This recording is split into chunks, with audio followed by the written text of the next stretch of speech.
Sud Radio, les vraies voix qui font bouger la France. 19h-20h, les vraies voix de l'emploi. Jérôme Laverny. Le travail, c'est la santé. Travailleuses, travailleurs. Parce que nous vivons plus longtemps, il nous faudra travailler plus longtemps et partir à la retraite plus tard. Il y a des gens qui travaillent ici. Le pouvoir d'achat, c'est d'abord le travail. C'est la rémunération, c'est le salaire qui tombe chaque mois. Nous allons faire du bon travail ensemble. Qui vous permet de payer votre loyer, vos dettes, votre alimentation. Et voilà le travail. Paraîtrait qu'il y en a qui arrivent en avance le matin. C'est inadmissible. Mais qu'est-ce qu'il y a au-dessus du droit du travail? Je vous rappelle notre devise, travailler moins pour gagner plus. Un excellent jingle, on peut dire qu'il est de circonstance aujourd'hui. Impossible de parler de la réforme des retraites sans se pencher sur le dossier de l'étape préalable, l'emploi des seniors, sujet pour autant largement négligé jusqu'à une époque relativement récente, tandis que certaines entreprises, sans attendre de quelconque directive, se sont déjà depuis plusieurs années impliquées sur ce thème. C'est le cas notamment de L'Oréal, dont nous recevons aujourd'hui le DRH France, Benoît Serre, par ailleurs vice-président de l'Association nationale des directeurs des ressources humaines. Bonsoir. Bonsoir. En deuxième partie d'émission, on continuera avec vous. Autre image d'Épinal agitée à intervalles réguliers à l'encontre des acteurs majeurs que constituent les entreprises d'intérim, celle de contrats courts, précaires, sans préoccupation aucune, des personnes placées en mission. On verra avec le groupe Synergie qui a mis en place et largement développé le CDI intérimaire que de nombreux dispositifs permettent de garantir encore une meilleure pérennité et sécurité des parcours professionnels. Nous serons avec Sébastien Collard, directeur des opérations du groupe Synergie. Si le nom du groupe Atoll, les opticiens, est connu de tout le monde, les métiers qui correspondent à ces recrutements le sont beaucoup moins. Pour autant, à la clé, des rémunérations confortables dans de très nombreux postes en France. On en parlera avec le PDG d'Atoll, Éric Plat. Enfin, dans la dernière partie d'émission, c'est sans aucun doute une des entreprises préférées des Français, le groupe Decathlon, et qui veut permettre à ses futurs candidats de rejoindre les rangs, ou plutôt ses rayons. Le groupe a mis en place de véritables parcours de formation. On découvrira certains d'entre eux avec Hélène Lacroix, organisatrice RH et formation du Centre de formation des apprentis Decathlon. Les vraies voix Sud Radio. On attend d'une minute à l'autre Jérôme Laverny qui est pris dans les bouchons. On va commencer avec Benoît Serre, DRH France du groupe L'Oréal et vice-président de l'Association nationale des DRH. Bonsoir. Bonsoir. Bienvenue sur Sud Radio. Ah, ça arrive d'un coup, mais on commence quand même. Alors, il aura donc fallu que la réforme des retraites pointe le bout de son nez. On en a parlé il y a quelques minutes sur Sud Radio. Vous l'avez entendu si vous étiez avec nous. Et qu'une prise de conscience soit opérée, qu'aucune réforme des retraites n'est envisageable sérieusement si l'étape préalable de l'emploi des seniors n'était pas enfin sérieusement abordé.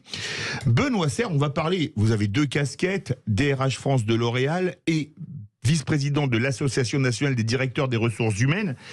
Comment s'est impliqué le groupe L'Oréal pour l'emploi des seniors ? Bon, L'Oréal déjà a toujours eu une politique sociale assez responsable, mais l'année dernière on a lancé un mouvement qui s'appelle Génération 50, parce qu'on est très impliqué dans un club qui s'appelle le club Landois, qui vise à défendre effectivement des vraies politiques très volontaristes en termes d'emploi des seniors. Et on a embarqué avec nous d'autres entreprises pour justement convenir d'une forme de charte, parce que c'est de la responsabilité des entreprises, de L'Oréal comme d'autres, de garantir qu'on mette fin à un système incroyable qui fait que la France est l'un des plus mauvais élèves de l'Europe en termes d'emploi des seniors. Parce que vous savez qu'entre 60 et 64 ans, vous avez à peu près 35 à 40% des gens en emploi, les autres ne le sont pas. Et donc ça veut dire que vous avez... Ce qui va poser d'ailleurs problème pour les années de cotisation, oui, soit dit en passant. D'une part, mais surtout, ça veut dire presque 60% des gens qui partent à la retraite ne sont pas en emploi au moment où ils partent. Et donc ça, c'est un vrai sujet. Et l'autre point, alors là, c'est plutôt mon autre casquette de la NDRH, puisque c'est la NDRH qui a lancé en 2018, Jérôme s'en souvient peut-être, le fait qu'une réforme des retraites, c'était l'époque de la réforme d'avant, était inconcevable en France, compte tenu de nos scores en termes d'emploi des seniors, sans traiter en parallèle l'emploi des seniors. Sinon, c'était un marché de dupes. Donc nous, on est assez content de voir que ce gouvernement a repris le sujet, a voulu le mettre en place, mais on attendait sans doute des dispositions plus ambitieuses que celles qu'on a entendues jusqu'à maintenant, mais c'est l'intérêt du débat. Il est arrivé juste au moment où on commençait le débat. Pas trop essoufflé, Jérôme Laverny? Mais non, parce que comme quoi certains seniors ont encore un petit peu de souffle et un petit peu de jambes. Vous êtes senior, vous? Bah oui, et d'ailleurs, puisqu'on parle de... Petit senior, hein. Oui, et à tout senior, tout honneur. Tout senior, tout honneur, alors. Tout honneur, bien sûr. Il est là, Tout d'abord, il convient de rappeler une chose. D'abord, il faut définir ce que c'est un senior, indépendamment de l'âge en particulier. Et un senior, c'est déjà quelqu'un pour lequel, eh bien, force est de constater que l'intérêt des pouvoirs publics et politiques était relativement limité jusqu'à une période assez récente. À tout seigneur, tout honneur, eh bien, il faut rendre hommage à l'antenne de Sud Radio qui a alerté, et à notre petite voix et humble, modeste voix, qui avons alerté à plusieurs reprises sur cette problématique qui était décorrélée la plupart du temps de façon complètement illogique, notamment de la réforme des retraites, avec une espèce d'hystérie frénétique et donc une double indifférence à l'adresse des seniors, une hystérie frénétique à l'endroit des jeunes qu'il convient d'aider, ça va de soi. Nous sortons, ou plutôt nous sommes encore dans un plan d'urgence à l'emploi qui s'appelle quand même un jeune, une solution. Et sans être discourtois à l'adresse de ce gouvernement qui a néanmoins le mérite d'avoir alerté, en tout cas d'avoir lancé au moins cette sensibilisation. Je disais à tous seigneurs au pluriel, tous honneurs au pluriel. Oui, il aura fallu donc qu'à l'instar du groupe L'Oréal, du groupe également Synergie, 2010 la mission senior au sein de Synergie, eh bien il aura fallu que certaines entreprises se mobilisent pour que tout d'un coup, eh bien, les pouvoirs publics et politiques suivent. C'est pas fini, le travail n'est pas fini, parce qu'on voit poindre le bout de son nez certaines mesures qui corroborent de vieilles pratiques, le name and shame, a-t-on entendu ces derniers jours, dénoncer pour couvrir dénoncer, voilà, des index qui seraient imposés aux entreprises où tout d'un coup l'État revêt sa casquette ancestrale, antédiluvienne de donneur de leçons, de pampan-cucu aux entreprises, là où en réalité elles ne l'ont pas attendu pour, à l'instar de L'Oréal avec le club Landois et la NDRH derrière et Synergie, entre autres groupes, avoir été sensibilisés sur ce thème sur lequel, encore une fois, moi j'ai essayé de sensibiliser le défenseur de droit qui m'a fait une réponse qui était ubuesque d'indifférence et d'incohérence.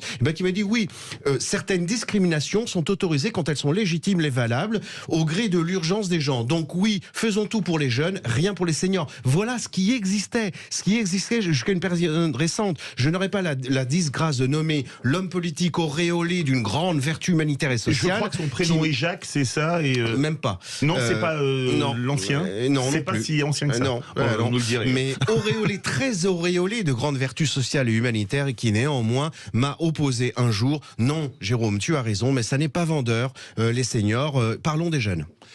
Benoît Serre, est-ce qu'on a annoncé certains nous disaient, parmi les plus libéraux, que ce qui posait problème pour l'emploi des seniors, c'était l'âge de la retraite, parce qu'on va pas embaucher quelqu'un de 55 ans qui va partir à 60. Est-ce que maintenant, avec 64, voire plus, pour ceux qui ont fait des études, si on compte les 43 années de cotisation, est-ce que ça va être une bonne chose pour l'emploi des seniors ou pas? Oui et non, c'est-à-dire que moi j'ai beaucoup entendu ça en disant si vous repoussez l'âge, alors du coup les gens à 55 ans restent en emploi, ce qui est vrai. Seulement vous déplacez le problème. Le problème se resituera, mais à 61 ans cette fois-ci, 62 ans. Je suis pas sûr que c'est ça qui va résoudre le problème. En revanche, le point que vous posez, il est très juste.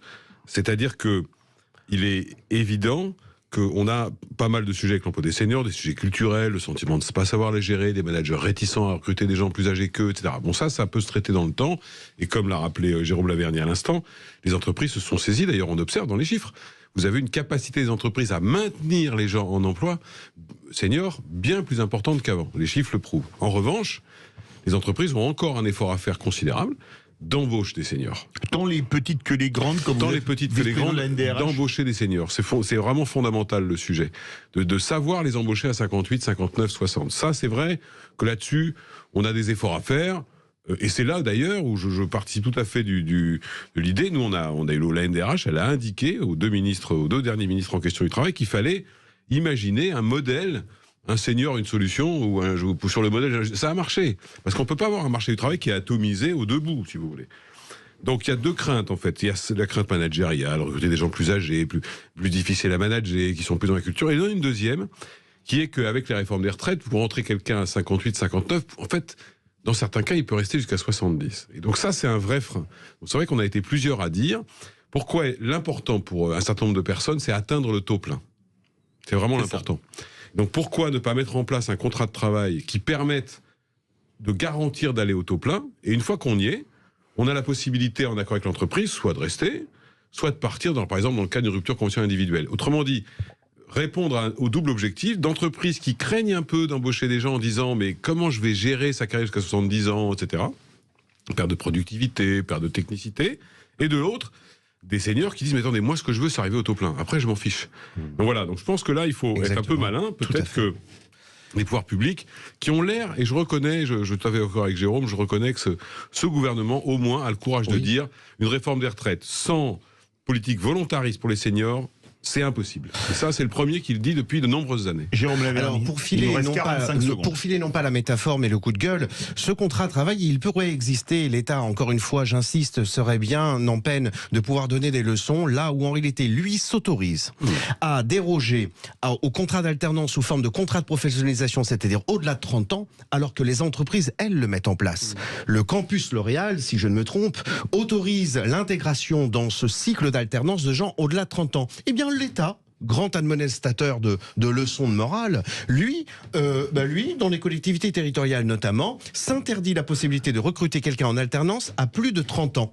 Voilà ce qu'il faut lever. Et des toutes petites bricolettes comme ça, très concrètes, et qui ne partent pas dans des circonvolutions grandiloquentes, eh bien, pourraient résoudre bien des problèmes. Les vraies voix. On va continuer à parler de l'employabilité des seniors. Comme le groupe L'Oréal, le Synergie avec la création a créé une mission senior depuis 2010. Il nous a rejoint. Il sera avec nous Sébastien Collard, le directeur des opérations du groupe de Synergie. On se retrouve dans quelques instants. Sud Radio, les vraies voix qui font bouger la France, 19h-20h, les vraies voix de l'emploi, Jérôme Laverny. Les vraies voix de l'emploi avec notre ami Jérôme Laverny, nos deux premiers invités, Benoît Serre, vice-président de l'Association nationale des directeurs des ressources humaines, et Sébastien Collard, directeur des opérations du groupe Synergie. On parle pendant cette première demi-heure de l'emploi des seniors. Sébastien Collard, bonsoir. Bonsoir Philippe. Bienvenue sur Sud Radio, bien dans le micro, comme toujours en radio, pas de souci. Alors, on va continuer à parler avec tous les deux. On parlait d'emploi des seniors. Vous avez mis au point en 2010 une mission senior. Comme on est sur Sud Radio, je vais vous poser la question en occitan. Qu'est-co ? Alors, la mission senior, dans le cadre de notre offre RSE à destination de nos entreprises clientes, on a plusieurs offres, donc sur le handicap, l'accompagnement des femmes dans l'emploi, et puis l'insertion professionnelle, et une dernière mission sur les seniors. Donc depuis 2010... Alors, senior, c'est à partir de quel âge ? Parce qu'il y a 20 ans, senior, c'était à 55 ans, après c'était à 50 ans, moi on me dit maintenant qu'à 45 ans on est senior, donc on va mettre les âges. Alors vous avez raison de le souligner, on est jeune de plus en plus tard, et on est senior de plus en plus tôt. Donc c'est assez amusant. Il y a une période qui est de plus en plus courte pour effectivement être dans cette catégorie qui n'est pas nommée. On n'est ni jeune ni senior, donc entre 40 et 45 ans, exactement, à 45 ans, on devient senior, manifestement. Et donc, en 2010, on a créé une mission senior. Donc, on a une responsable nationale, Alexandra Rieux, qui accompagne notre réseau et qui accompagne nos clients pour la mise à l'emploi des seniors, faciliter la mise à l'emploi des seniors. On organise des job dating, on organise des forums emploi à destination et réservés uniquement à ce public. Vous voulez réagir, Jérôme Laverny ? Oui, certains événements auxquels j'ai moi-même pu participer avec le groupe Synergie mobilisaient une des seules toutes petites associations qui était fortement impliquée et qui l'est également dans le club landois associé au groupe L'Oréal, c'est-à-dire Force Femmes. Et hommage doit être rendu à François Solder, qui a créé cette association Force Femmes, mais qui était bien seule dans la nébuleuse de toutes ces associations qui, elles aussi, ont leur part de responsabilité dans cette espèce d'hystérie jeuniste. C'est pas simplement qu'un gouvernement qui a fait un jeune une solution, c'est de très nombreuses, et c'est pas très politiquement correct ce que je vais dire, mais puisqu'il est question de parler vrai et des vraies voix, eh bien, allons-y, jetons-nous dans le bain. Même les associations ont répondu, ont versé dans cette espèce de frénésie jeuniste de dispositifs exclusivement dédiés aux jeunes. C'est tout le mérite qu'il faut rendre à Force Femmes et à la collaboration à la fois dans le club landois et dans la mission senior du groupe Synergie. Sébastien Collard, le CDI intérimaire, est-ce que c'est pas un peu un oxymore ? Non, du tout. Alors ça fonctionne comment, le CDI intérimaire? Parce que l'intérim, c'est une demi-journée de travail, 2 jours de travail, 3 jours de travail. Ça paraît un peu bizarre, le CDI intérimaire. Alors l'intérim va effectivement de missions très très courtes jusqu'à des missions qui peuvent aller jusqu'à 18 mois. Le CDI intérimaire, c'est un contrat en CDI de droit commun depuis 2013 qui est inscrit dans la loi aujourd'hui et depuis 2018 qui est codifié par la loi de 2018 en tous les cas. Et c'est un contrat qui permet d'apporter des avantages aux 3 parties. Donc le salarié intérimaire déjà, qui a une sécurité de l'emploi, qui a un salaire minimum garanti. Et qui va pouvoir être délégué dans différentes missions, qui va pouvoir bénéficier plus facilement d'un crédit puisqu'il a un CDI. Oui. Qui va pouvoir bénéficier également plus facilement d'un logement, voilà, parce qu'il apporte toutes les garanties avec ce CDI. Il y a un avantage aussi pour nos entreprises clientes qui vont pouvoir forcément bénéficier des meilleurs intérimaires. On signe des CDI intérimaires aujourd'hui avec tous les intérimaires qui sont sur des métiers en tension et qui répondent aux exigences du marché et de nos clients. Comment réagissent les DRH, la NDRH et pas L'Oréal spécifiquement, Benoît Serre, sur ces nouveaux CDI intérimaires et sur cette problématique? Mais en fait, ça répond à un enjeu que vous avez très bien expliqué, c'est-à-dire que vous savez que le problème en France, c'est que le CDI structure tout en fait. Vous pouvez pas avoir accès à l'emprunt, vous pouvez pas. Vous savez, un jeune qui veut louer un logement, on lui demande les 3 derniers bulletins de salaire, un papier du DRH comme quoi il va pas être viré la semaine. C'est absurde, quoi. La caution des parents, des grands-parents, des arrière-grands-parents s'ils sont encore vivants. C'est exactement ça. Et encore avec tout ça, on n'est même pas sûr qu'il arrive à l'avoir. C'est vrai. Et donc c'est vrai que le CDI intérimaire, en fait, c'est un outil pertinent parce qu'on a cette société du CDI, en fait. Et si on fait une comparaison avec quelque chose dont on a beaucoup parlé, même ici, je crois que j'étais venu en parler, la fameuse grande démission aux États-Unis, on n'a pas connu ça en France.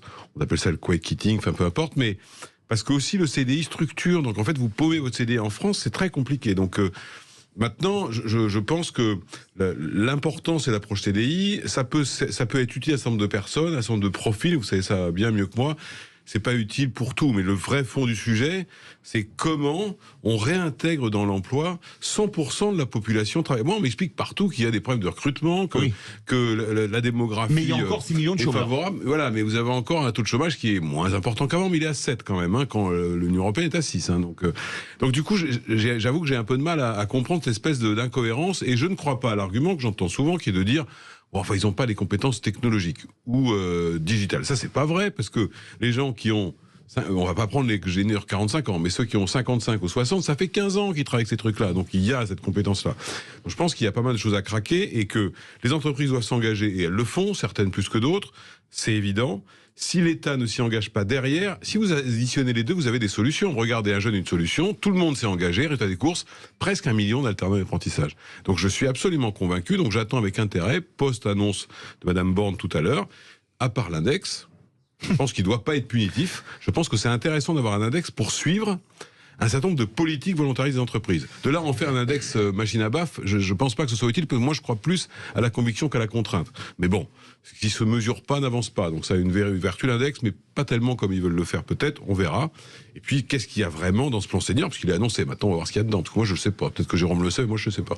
Vous en savez plus, Jérôme Laverny? Non, pas du tout, mais en tout cas le sujet est passionnant. Et d'ailleurs le terme même d'index renvoie à des passés inquisitoriaux qui sont assez croustillants. D'ailleurs, mais qui disent le CDI comme cette histoire d'index sur les seniors, combien le réflexe pavlovien est ancré chez nos politiques de jouer, encore une fois, les redresseurs de tort et de concevoir le monde binaire comme un monde avec des gentils, les pouvoirs publics et associatifs, et un monde de méchants.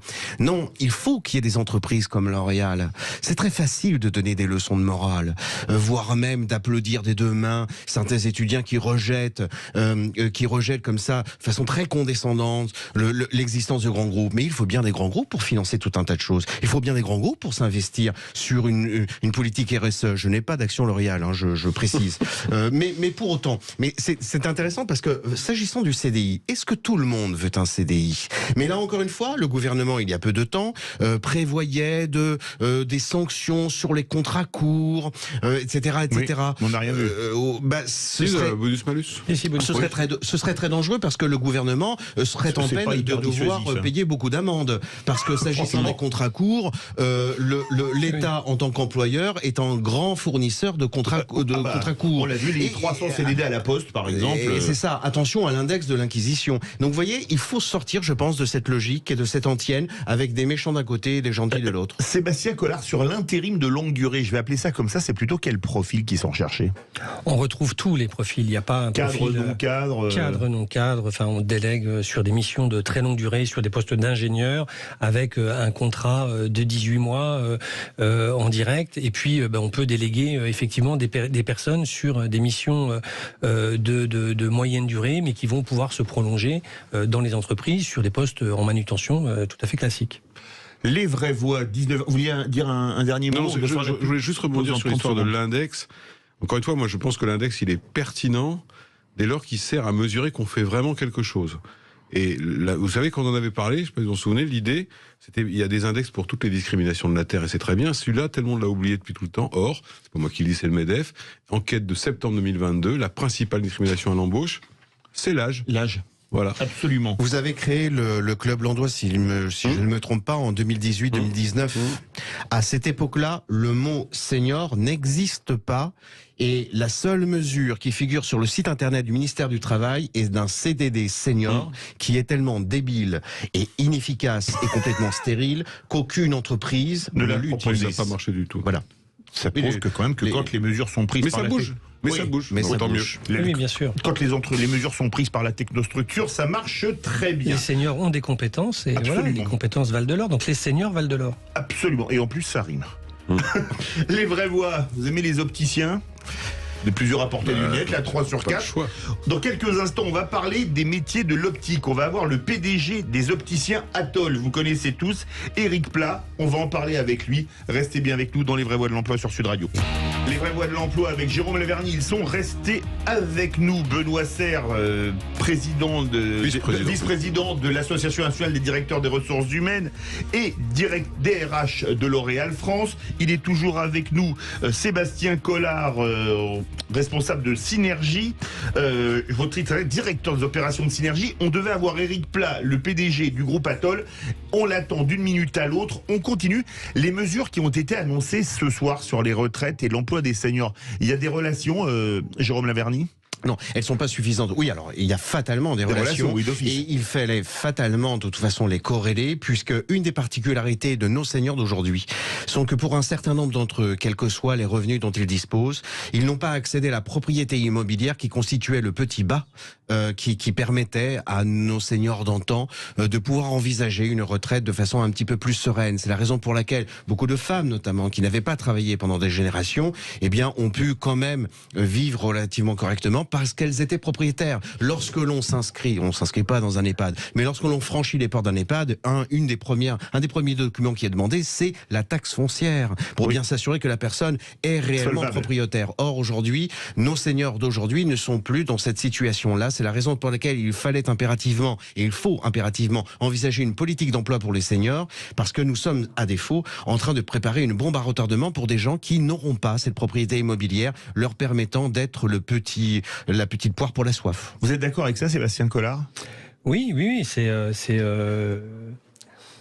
sur le problème que l'emploi des seniors n'a pas été pris en compte dans les mesures annoncées pour la réforme des retraites. Ah ben clairement, pour l'instant, il n'y a rien, mais on attend justement les différentes mesures. Ouais. Oui, mais ça fait longtemps qu'on les attend quand même, les mesures pour l'emploi des seniors. C'est 2017, je crois, les dernières. Ouais. Oui, c'est ça, donc ça fait 6 ans. 6 ans, ouais. Qu'est-ce que vous en pensez, Benoît Serre? Non, bon, on va faire crédit au gouvernement, puisqu'il avait annoncé, très clairement que les deux se joueraient en parallèle. D'ailleurs, respectant cela, un engagement qu'avait pris Emmanuel Macron en 2018, qu'on avait lors de la conférence de presse annonçant la nouvelle réforme des retraites qui ne s'est pas faite finalement, il avait dit qu'il fallait traiter les seniors. Donc on va leur donner crédit, qu'ils vont proposer des choses. On attend de voir exactement ce que c'est. Mais sur l'emploi des seniors, pour vous disait Jérôme tout à l'heure, c'est important aussi de considérer que quelqu'un qui perd son emploi à 59, 60 ans, il a une faible chance aujourd'hui d'en retrouver un, et c'est une catastrophe sociale et sociétale pour lui-même, mais également pour ses enfants, parce que souvent il les aide, pour le logement, pour les études, mais également pour ses parents, parce qu'il est souvent aidant. Donc, vous voyez, je crois que c'est pour ça que je suis toujours étonné que les politiques soient pas saisis de ça, tout simplement parce que c'est un problème sociétal. On ne peut pas se permettre de préparer une génération de retraités pauvres. Et d'ailleurs, dans ce qui a été annoncé tout à l'heure, il y a une vraie mesure, enfin, il y a plein de mesures que je trouve plutôt intelligentes, notamment la revalorisation des bases de retraite à 1 200 € pour les retraités actuels et futurs. Ça, il faut reconnaître que c'est une véritable avancée que, à ce jour, aucun gouvernement n'avait osé faire. Vous avez dit, et c'est vrai que la première discrimination, c'est la discrimination par l'âge. Est-ce que c'est, parce que L'Oréal, vous êtes dans le monde entier, est-ce que c'est un problème franco-français, ou est-ce que c'est un problème français ou pays latin, ou est-ce que c'est un problème européen, ou est-ce que c'est un problème occidental? Est-ce que c'est un problème franco-français, et est-ce que ça existe dans d'autres pays?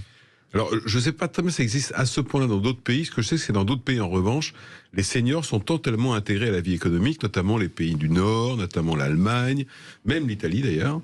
Donc, c'est vrai que...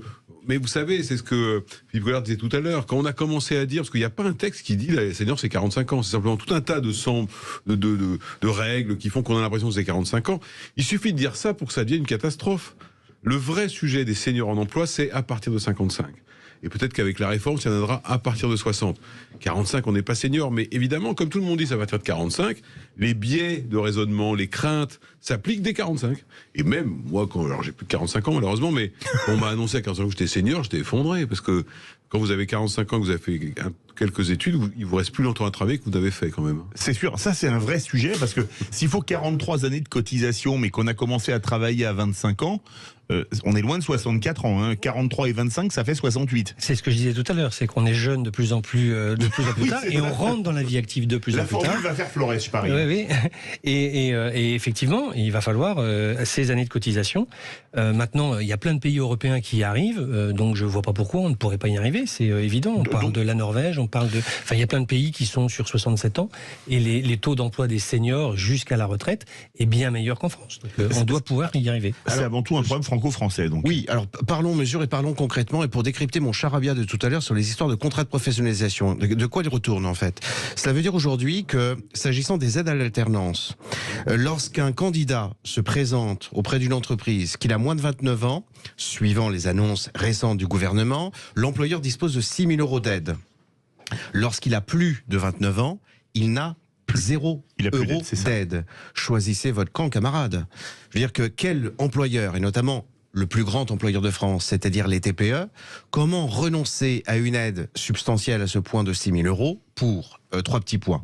Ensuite, ça c'est du sonnant et trébuchant. Donc il faut faire ce rééquilibrage. Il faut que l'État fasse du ménage au sein de lui-même et des dispositifs qu'il a mis en place. Il n'y a pas une ville, il n'y a pas un territoire sans une mission locale. Une mission locale, c'est pour l'emploi des jeunes. Il y a le service civique, c'est pour les jeunes. Le contrat d'engagement jeune dit bien que c'est pour exclusivement les jeunes. L'EPID, c'est pour les jeunes. Tous ces dispositifs abondent et surabondent à l'adresse exclusivement des jeunes. Il faudrait, si ce n'est par un effet miroir, mais en tout cas opérer un petit équilibrage. Fut un temps, il a été question d'étendre le service civique notamment aux personnes retraitées et à l'emploi des seniors. Ce serait très intelligent de pouvoir cumuler un service civique à l'adresse des seniors, qu'ils soient en activité ou retraités, leur permettant d'opérer un complément de revenus et permettant d'avoir cet investissement, de pouvoir participer à la société, parce que c'est très frustrant, on est dans une société de l'apparence, et voilà, c'est très important pour un senior de pouvoir s'y investir. On a des emplois qui, par exemple, sont spécifiquement dénommés par certains employeurs recommandés pour les retraités. Bah oui, parce que ce sont des petits emplois avec des coupures, des chauffeurs d'enfants handicapés par exemple. Eh bien, on pourrait très bien imaginer d'élargir le champ du service civique à celui notamment des entreprises. On pourrait très bien avoir des entreprises dans lesquelles des seniors puissent avoir un rôle social, un rôle RSE, pour dire les choses concrètement, à raison d'un complément de revenus. Vous êtes d'accord avec ça? Est-ce qu'il n'y a pas encore un plafond de verre chez les DRH pour embaucher des seniors? Alors qu'on dit que finalement les seniors, ils ont de l'expérience, mais souvent, je vais être très méchant, hein, quand on voit le niveau scolaire aujourd'hui par rapport à ce qu'il était à l'époque, les seniors, ils ont quand même des arguments. Non, c'est un argument de senior, ça. Je pense que là où vous avez raison, c'est qu'on a... Je défends ma crèmerie. Les DRH doivent prendre leur part de responsabilité. On a plus de mal à embaucher des seniors, ça va un peu mieux. Mais il y a cette espèce de crainte de ne pas savoir les gérer dans le temps, etc. Oui, c'est assez vrai. Par contre, je pense que les DRH et les entreprises en général, et pas que L'Oréal, l'un d'autres, ont vraiment appris à les garder. Donc je pense que ça, c'est assez vertueux parce que finalement, quand vous apprenez à les garder, vous les intégrez plus aisément. Je pense que le système est assez positif. Il faut maintenant on va voir que l'État prenne le relais pour soutenir effectivement les initiatives comme celles que vous prenez à Synergie ou celles qu'on a prises nous vous savez, le mouvement Génération 50, c'est 50 entreprises et pas les plus petites. Vous avez BNP Paribas, vous avez des entreprises de la tech, OnePoint, vous avez des choses comme ça. Mais il y a un vrai mouvement des entreprises pour le faire parce que comme sur ce sujet-là, comme sur d'autres, je crois vraiment que l'entreprise fait partie de la solution, quoi. Oui, vous avez raison. Le souci, c'est quand les seniors se retrouvent sur le marché de l'emploi. Là, il faut des mesures pour les accompagner. C'est pas forcément une population qui sait se vendre sur les entreprises. Donc, il faut les accompagner sur les entretiens. Et c'est en ça qu'on est en capacité, nous, aujourd'hui, de les accompagner sur des cafés coaching où on les forme à l'entretien pour réussir leur nouvelle vie professionnelle. Oui, mais il faut que les services de l'État prennent le relais, le Pôle emploi, etc. Vous savez, quand le senior perd son emploi, sa capacité à retrouver s'amenuise avec la durée de chômage. C'est ça, tout à fait. Donc il faut agir. C'est très important, ça. Le ministre du SOPT veut le faire. Semble-t-il, il a nommé d'ailleurs quelqu'un à son cabinet très récemment sur le sujet, je crois. Là, ça c'est urgent, parce qu'évidemment, vous réduisez, là pour le coup, comme vous disiez tout à l'heure, l'expérience est une compétence, et quand vous arrivez à les remettre en emploi tout de suite, alors vous réglez une bonne partie du problème. Dès qu'on franchit 6 mois, 8 mois, 1 an, alors ça complique les choses. C'est vrai pour toutes les catégories. Oui, mais notamment très vrai pour les seniors. Le mot de la fin, Jérôme. Autre particularité de nos seniors d'aujourd'hui, c'est qu'il n'y a plus de poste de poinçonneur au lilas. Oui. Et par conséquent de postes sur lesquels, indépendamment des compétences que on puisse avoir, on puisse y accéder sans formation quelconque. Pour être préparateur de commandes dans un entrepôt L'Oréal, il faut détenir au moins un CACES. Et ce CACES, quoique de formation très courte, il faut qu'il soit accéléré, il faut qu'il soit étendu précisément à la population des seniors, parce que sinon, ils ne peuvent pas accéder à ces postes de reconversion. J'ai vu le cas il y a quelques années d'un senior qui essayait de passer la FIMO, c'est-à-dire pour devenir conducteur de poids lourd et de car. Je peux vous dire que c'était la croix et la bannière avec Pôle emploi et les organismes de formation. Il n'y avait jamais le financement. C'était, mais alors, absolument hallucinant. Dans quelques instants, on va parler non pas senior, mais école et entreprise, avec pas n'importe quelle entreprise, Decathlon. On va franchir les portes du CFA interne avec sa représentante Hélène Lacroix pour y découvrir notamment le métier de technicien atelier cycle. Et on remercie Benoît Serre et Sébastien Collard d'avoir joué les prolongations avec nous. Merci. Merci à vous.